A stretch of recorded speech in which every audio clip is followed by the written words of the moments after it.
கர்த்தருக்கு ஸ்தோத்திரம். தலைவராகிய கிறிஸ்துவின் நாமத்தில் உங்களை வாழ்த்துகிறேன். இறையியல் கற்று வருகிறோம். பரிசுத்த ஆவியின் வரங்களை குறித்து படித்து வருகிறோம். அந்த வரிசையில் விசுவாச வரம் 1 கொரிந்தியர் 12:9 வேறு ஒருவனுக்கு அந்த ஆவியினாலேயே விசுவாசமும். விசுவாச வரம் இதை சரியான வார்த்தையில் சொல்வதானால் இயற்கைக்கு அப்பாற்பட்ட விசுவாசம், விசேஷ விசுவாசம். விசுவாசம் என்பது எப்படி வருகிறது? கேள்வியினாலே வருகிறது. ரோமர் 10ஆம் அதிகாரத்தில் அதை படிக்கிறோம். வசனத்தை கேட்பதனால விசுவாசம் வருது. இயேசுவை பற்றி கேள்விப்படுறாங்க, சுவிசேஷத்தை கேட்குறாங்க, விசுவாசிக்கிறாங்க. அதுதான் சூத்திரம், அதுதான் ஃபார்முலா. 10:17 ரோமர். விசுவாசம் கேள்வியினாலே வரும், கேள்வி தேவனுடைய வசனத்தினாலே வரும். வசனத்தை கேட்கறதுனால விசுவாசம் வரும். அதனால தான் போதனைகளை, பிரசங்கங்களை கேட்க சொல்கிறது. கேட்க கேட்க நமக்கு விசுவாசம் வரும். நமக்கு நாமே பிரசங்கம் பண்ணுறது தான், அதுதான் விசுவாச அறிக்கைன்றாங்க, ஃபெய்த் கன்ஃபெஷன். நமக்கு நாமே பிரசங்கம் பண்ணிக்கிறது. பிறருக்கு போதிக்கிற நீ உனக்கு போதியாமல் இருக்கலாமா என்று இயேசு கேட்டார். அதனால் நமக்கு நாமே போதிப்பது விசுவாச அறிக்கை. நம்ம காதில் விழும். நமக்கு நாமே போதிக்கும் போது நம்ம காதில் விழுந்து நமக்கே ஒரு விசுவாசம் வரும். இதைத்தான் பொதுவான விசுவாசம்னு சொல்கிறோம். அதாவது ரட்சிக்கப்படுவதற்கான, இயேசுவை ஏற்றுக்கொள்வதற்கான ஒரு விசுவாசம். இதை பொதுவான விசுவாசம் என்று பைபிள் சொல்லுகிறது. பொதுவான விசுவாசம்னா என்ன? தேவன் ஒருவர் உண்டு என்றும், தம்மை தேடுகிறவர்களுக்கு பலன் அளிக்கிறவர் என்றும் விசுவாசிக்க வேண்டும். அதுதான் பொதுவான விசுவாசம். இந்த மாதிரி இயேசு சிலுவையில் உயிரை கொடுத்தார், 3ஆவது நாள் உயிரோடு எழுந்தார் என்று விசுவாசிப்பது தான் பொதுவான விசுவாசம். அது கேள்வியினால் வரும், வசனத்தை கேட்பதனால வரும். விசுவாசம் என்றைக்குமே ஒரே நிலையில் இருக்காது. இது அப் அண்ட் டவுன், ஏறி இறங்கும். ஒரு நேரம் விசுவாசம் ரொம்ப இருக்கும், ஒரு நேரம் விசுவாசம் குறையாக இருக்கும். அதனால் கேட்டுக்கிட்டே இருக்கணும், வசனத்தை கேட்டுக்கிட்டே இருக்கணும். நமக்கு நாமே அறிக்கையிட்டாகிலும் நமக்கு நாமே பேசி ஆகிலும் நம்ம காதில் எப்படியோ விசுவாசம் விழுந்துக்கிட்டு, சத்தம், வசனத்தின் சத்தம் காதில் விழுந்துக்கிட்டே இருக்கணும். விசுவாசத்தை அப்படி தான் பராமரிக்க முடியும். அதை குறித்து தான் நாம் வாசிக்கிறோம். இன்னொரு விசுவாசம், அது சுகத்தை பெற்றுக்கொள்கிற விசுவாசம். இதெல்லாம் இந்த வரங்கள் கிடையாது. இந்த பொதுவான விசுவாசம் நான் சொல்கிறேனே,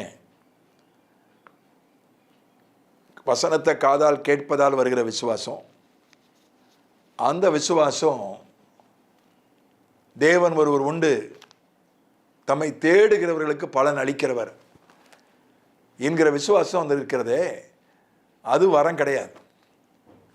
அப்போஸ்தலர் 14ஆவது அதிகாரம் 9ஆவது வசனம். பவுல் பேசுகிறதை கேட்டுக்கொண்டிருந்தான்.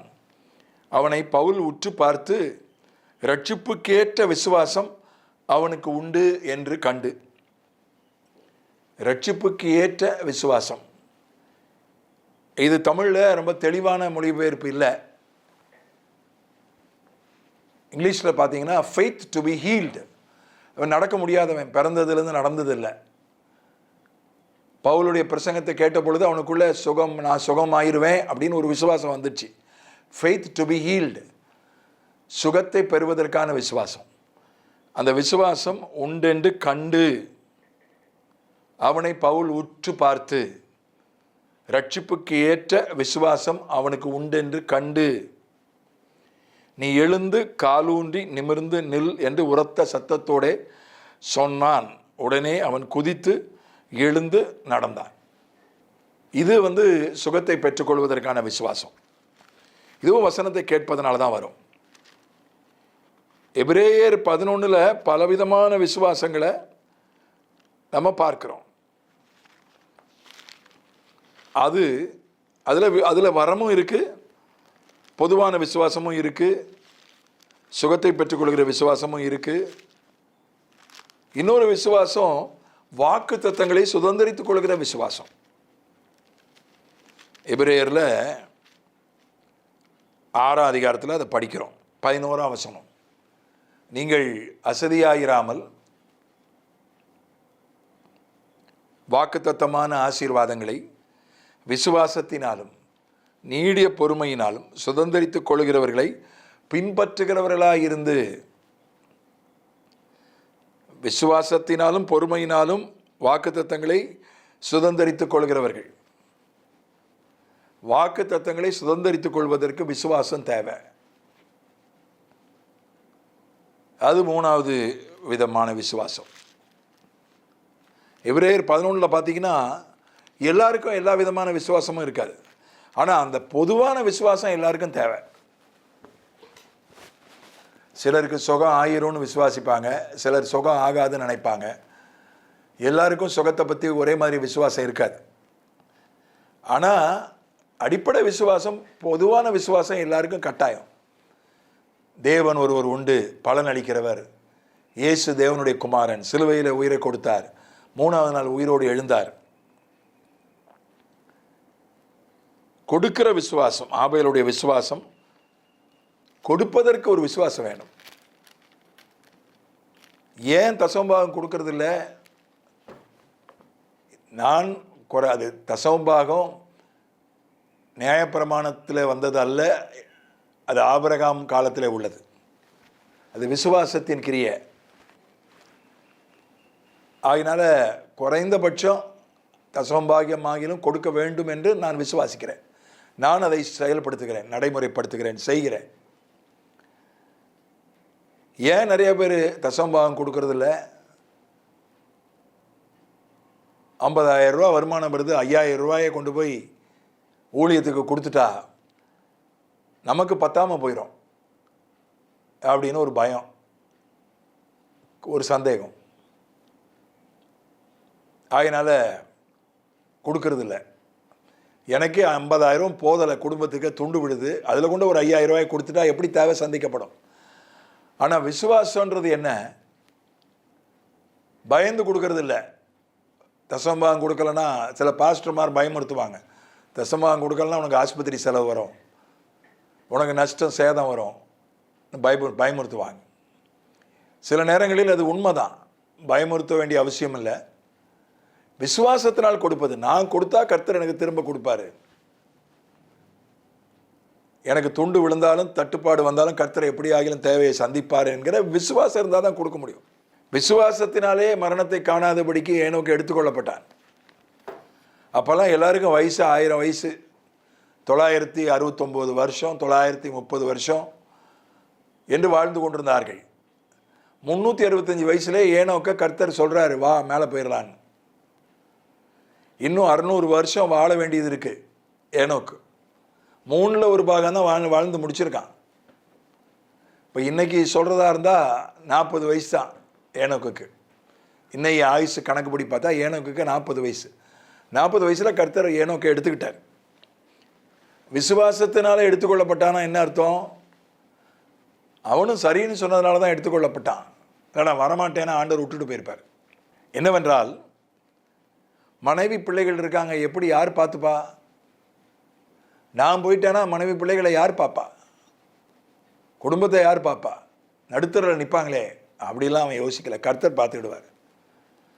நான் 3ல் ஒரு பாகம் ஆயுசு தான் என் ஆயுசு. கர்த்தரனை எடுத்துக்கொள்ள கொண்டாலும் என் மனைவி பிள்ளைகளை, என் குடும்பத்தை கர்த்தர் பார்த்து கொள்வார் என்கிற விசுவாசம். இது கர்த்தர் தேவைகளை சந்திப்பார் என்கிற விசுவாசம்.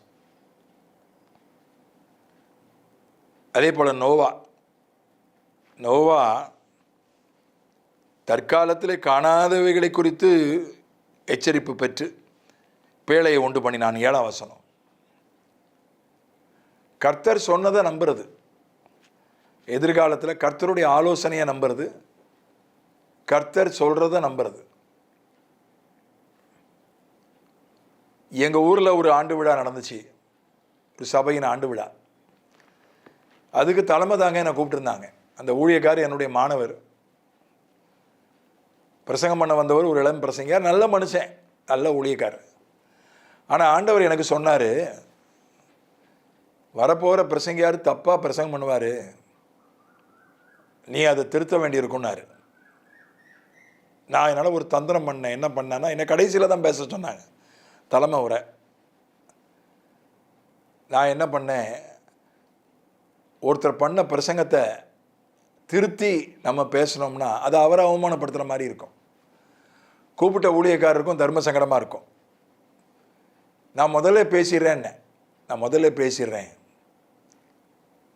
என்று சொல்லிட்டு முதல்ல வாழ்த்தி ஒரு 5 நிமிஷம் பேசி ஜபம், கடைசி ஜபம் வேணால் பண்ணுறேன்னு. ஏன்னா கர்த்தருக்கும் நான் கீழ்ப்படியணும், ஜபத்தில் திருத்திக்கலாம். அவர் அதே மாதிரி ஒரு 2 பெரிய அடிப்படை உபதேசம்லாம் தப்பாக பேசலை, ஒரு 2 தவறு செய்தார் பிரசங்கத்தில், மக்களை பாதிக்கிற காரியம் அது. அதை ஜபத்தில் ரொம்ப ஞானமாக தப்புன்னு சொல்லாமல் மறைமுகமாக அதுக்கு ஆல்டர்னேட்டிவாக ஜெபம் பண்ணிட்டேன். அதுக்கப்புறம் எங்கள் குரூப்பில் அந்த ஊழியக்காரர்கள், அந்த கூட்டத்துக்கு வந்த கொஞ்சம் பேர்லாம் அந்த குரூப்பில் இருக்காங்க, உள்ளூர் குரூப், அதில் நான் போட்டு விட்டேன் ரொம்ப நாசுக்காக, இப்படி பிரசங்கம் பண்ணுவது அது இந்த மாதிரி பாதிப்பை ஏற்படுத்தும், அதுக்கு அப்படி அது சரி கிடையாது, இப்படி தான் வசனத்தில் இருக்குது என்று ரொம்ப தாழ்மையாக ரொம்ப ஞானமாக போட்டு விட்டேன். நடக்க போகிறத கர்த்தர் வெளிப்படுத்தும் போது அதற்கான ஆலோசனையும் சொல்கிறாரு. இப்படி நடக்க போது நீ இப்படி செய்யணும், வெள்ளம் வரப்போது நீ பேழை கட்டணும். அதை நம்புறதுக்கு ஒரு விசுவாசம் வேணும். அது எங்கேருந்து, இதுவரை மழையே பெஞ்சதில்லை, இதுவரையும் வெள்ளமே வந்ததில்லை, அதெல்லாம் இதுவரை வரல, தாத்தா காலத்தில் வரல, யார் காலத்துலேயும் வரல, ஆதாம் காலத்துலேருந்து வெள்ளம் வரல. ஏன்னா எல்லாரும் 900 வருஷம் தாத்தா, எள்ளு தாத்தா, கொள்ளு தாத்தா எல்லாம் உயிரோடு இருக்காங்க. ஒருவேளை போய் நோவா கேட்டிருப்பான், மழையே வந்ததில்லை, வெள்ளமே வந்ததில்லைன்னு சொல்லியிருப்பாங்க. அது எப்படி வரும்? பேழையை கட்ட சொல்கிறாரு, எல்லாரும் சிரிப்பாங்களே. பேழை என்பது கடற்கரையில் கட்டுனா பரவாயில்ல, கடலே இல்லாத இடத்துல, இல்லை பெரிய ஆறு இருக்கா, அந்த ஆற்றுல போய் ஒரு படகு கட்டினா பரவாயில்ல. ஒரு படகு கட்ட சொல்லலை, ஒரு பெரிய பேழை, அது ஒரு விதமான மிதவை கப்பல்னு சொல்லலாம், மிக பெருசு அதனுடைய அளவு. அது கடற்கரையில் தான் கட்டணும். கடற்கரையில் போய் அவன் கட்டியிருந்தானா பரவாயில்ல.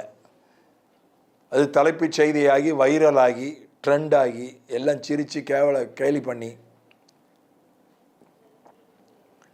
அதனால்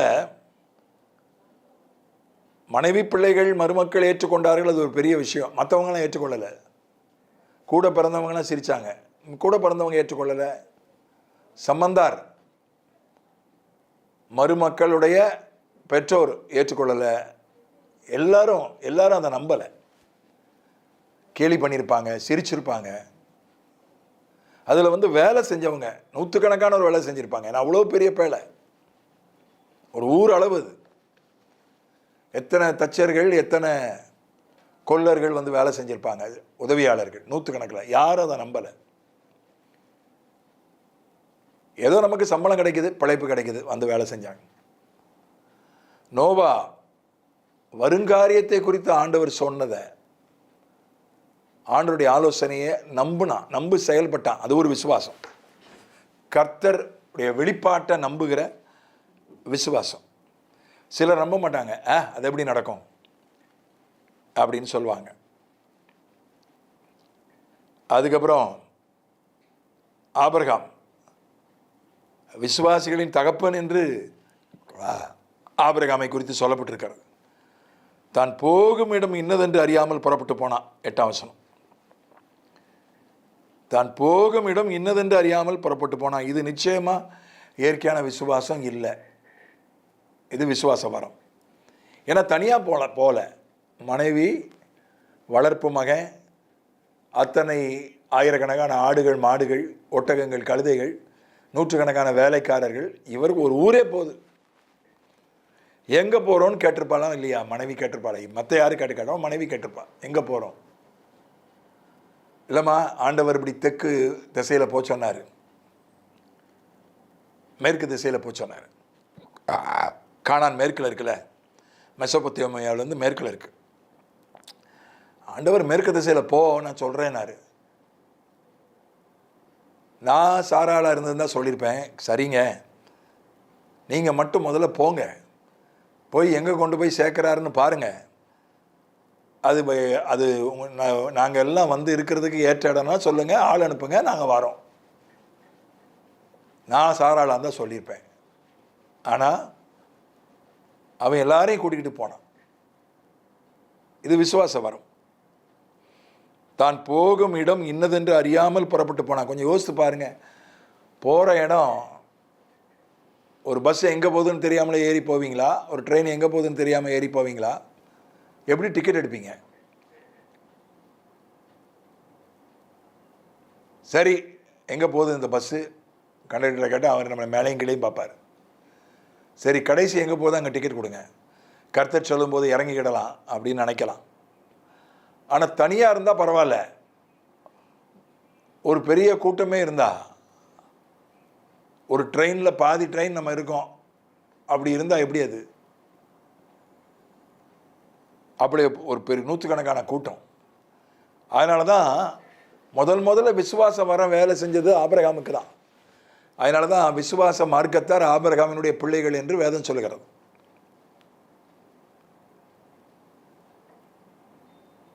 அவன் வந்து ரோமர்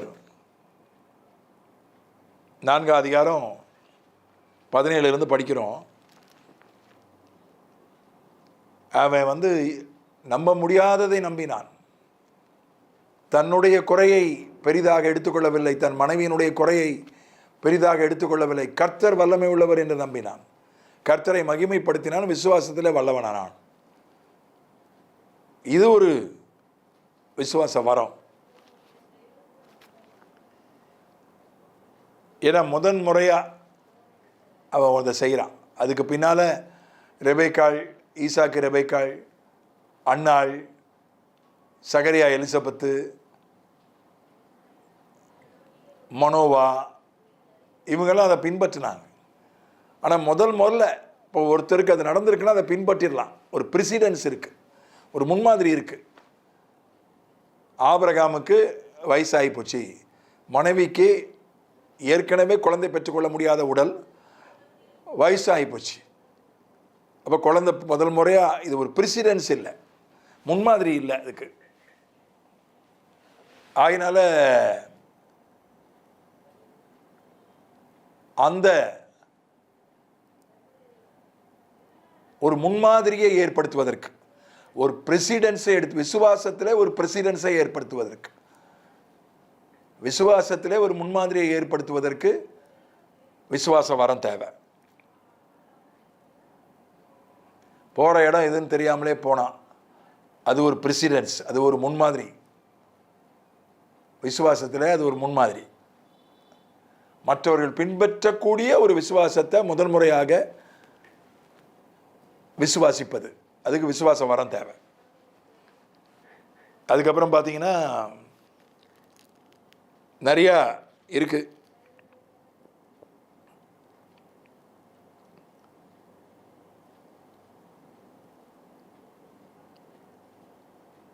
பெரிய முன் உதாரணங்கள் எல்லாம் சொல்லப்பட்டிருக்கிறது. 29 விசுவாசத்தினாலே அவர்கள் சிவந்த சமுத்திரத்தை உலர்ந்த தலையை கடந்து போவது போல கடந்து போனார்கள். எகிப்தியர் அப்படி செய்ய துணிந்து அமிழ்ந்து போனார்கள். எகிப்தியருக்கு விசுவாசம் இல்லை, அதனால சிவந்த சமுத்திரத்தில் அழிஞ்சு போயிட்டாங்க. இஸ்ரவேல் ஜனங்களுக்கு விசுவாசம் இருந்துச்சு. ஆயினால அவர்கள் அதை தரையை கடந்து போவது போல கடந்து போனார்கள். 32 லட்சம் பேர், 6 லட்சம் குடும்பம், அத்தனை பேருக்கும் விசுவாசம் வந்து இறங்கிச்சு. மோசே அத்தனை பேருக்கும் விசுவாசத்தை இறக்கினான். இது விசுவாசம் வரும். ஒரு 10 பேர் விசுவாசித்தாங்க, அது ஓகே. எப்பவுமே ஒரு கூட்டம் இருந்தா எல்லாரும் விசுவாசிக்க மாட்டாங்க. பெந்தகோஸ்தே அன்னைக்கு அந்நிய பாஷையை வெளியூர்ல இருந்து வெளிநாட்டுல இருந்து வந்தவங்கலாம் விசுவாசித்தாங்க, உள்ளூர்காரன் விசுவாசிக்கிற.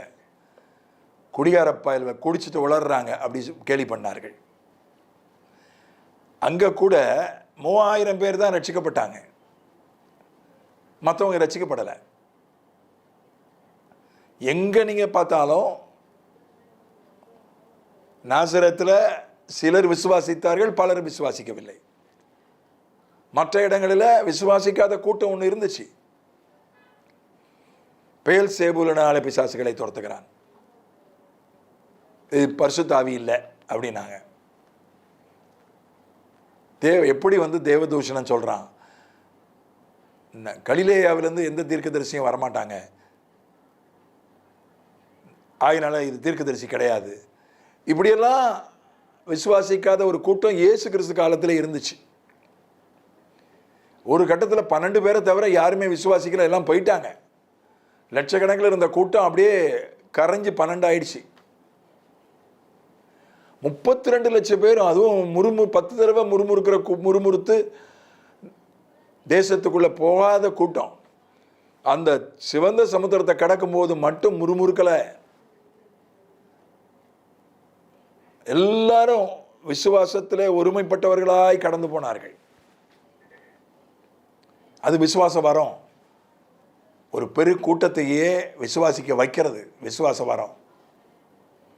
அப்புறம் பாடுகளை சகிக்கிறதுக்கு விசுவாசம் தேவை, அது வரம் கிடையாது. பாடுகளை சகிக்க வரம் தேவை.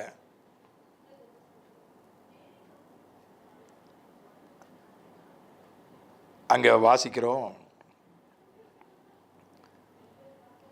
35ஆம் வசனத்தினுடைய 2வது வாக்கியம். வேறு சிலர் மேன்மையான உயிர்த்தெழுதலை அடையும்படி விடுதலை பெற சம்மதியாமல் வாதிக்கப்பட்டார்கள். வேறு சிலர் நிந்தைகளையும் அடிகளையும் கட்டுகளையும் காவலையும் அனுபவித்தார்கள். நிந்தை, அடி, கட்டு, காவலை அனுபவிக்கிறதுக்கு விசுவாசம் இருந்தால் தான் அனுபவிக்க முடியும். பாடுகளை சகிக்கிற விசுவாசம் இது வந்து வரம் கிடையாது. ஆயினால விசுவாச வரம். ஆனால் சிங்கங்களின் வாயை அடைப்பதற்கு அது வரம் தேவை, அது விசுவாசம் வரம் தான். 33 சொல்லப்பட்டிருக்கிறது. அக்கினியின் உக்கிரத்தை அவித்தார்கள். சாத்ராக், மேஷாக், ஆபேத்நேகோ, அவர்களுக்கு இந்த விசுவாசம் வரம் வேலை செஞ்சது. அதனாலதான் அக்கினி அவர்களை ஒன்றும் செய்யலை. தானியேலுக்கு விசுவாசம் வர வேலை செஞ்சதுனால சிங்கம் அவனை ஒன்றும் செய்யலை.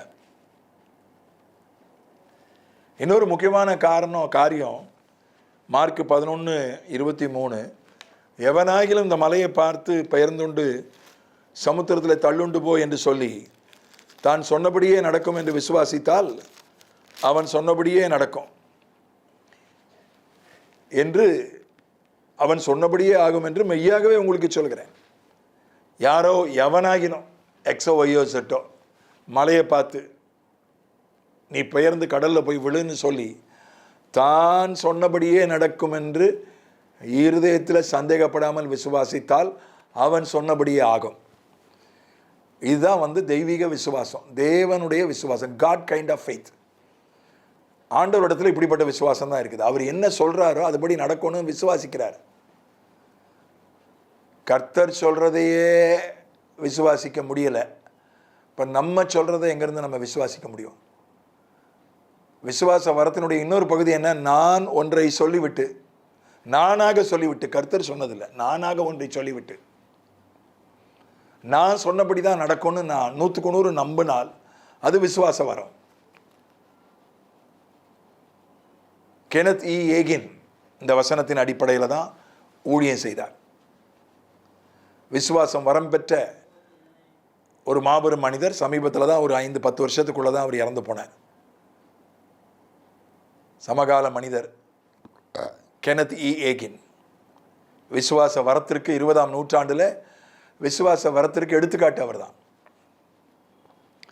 அவருக்கு 55 வருஷத்துக்கு மேலே தலைவலி கூட வந்ததில்லை. அவர் கைகால் செயலிழந்து படுக்கையில் கிடந்தார். சீக்கிரம் செத்துருவாருன்னு டாக்டர் சொன்னாங்க. வசனங்களை அறிக்கையிட்டு சுகத்தை பெற்றுக்கொண்டார். 86 வயது வரை சுகத்தோடு, கடைசியில் மறிக்கும்போது ஒரு மாரடைப்பு வந்துச்சு, இறந்து போனார். 86 வயசு வரையும் சுகத்தோடு பலத்தோடு இருந்தார். தலைவலி கூட வந்ததில்லை. விசுவாச வரம். அதனால விசுவாச வரத்தை, இதுவும் அபூர்வமான வரம், இதை பெற்றுக்கொள்வோம். பிதாவை இயேசுவின் நாமத்தில் விசுவாச வரத்தை நாங்கள் விரும்புகிறோம். அதை நீர் தரும்படியாக நாங்கள் ஜெபிக்கிறோம். மற்றவர்களுக்கு விசுவாசத்தில் ஒரு முன்மாதிரியை உண்டாக்குவதற்கு எங்களுக்கு உதவி செய்யும் ஆண்டவரே. ஒரு கூட்ட ஜனங்களை ஒருத்தர் விடாமல் எல்லாரும் விசுவாசிக்கும்படியாக செய்யக்கூடிய அளவுக்கு இந்த வரம் எங்களில் கிரியை செய்யட்டும். நாங்கள் சொல்கிறது அப்படியே நடக்கணும். ஏலிக்கு அது இருந்துச்சு. அண்ணாவை பார்த்து சொன்னால் உன் விண்ணப்பம் கேட்கப்பட்டது, சமாதானத்தோட போனான். அவனுக்கு வெளிப்பாடுலாம் கிடையாது. விசுவாசத்தில் சொன்னால் அப்படியே நடந்துச்சு. ஏலிக்கு இருந்த அந்த விசுவாச வரம் எங்களுக்கும் இருப்பதாக இயேசுவின் மூலம் பிதாவே, ஆமென்.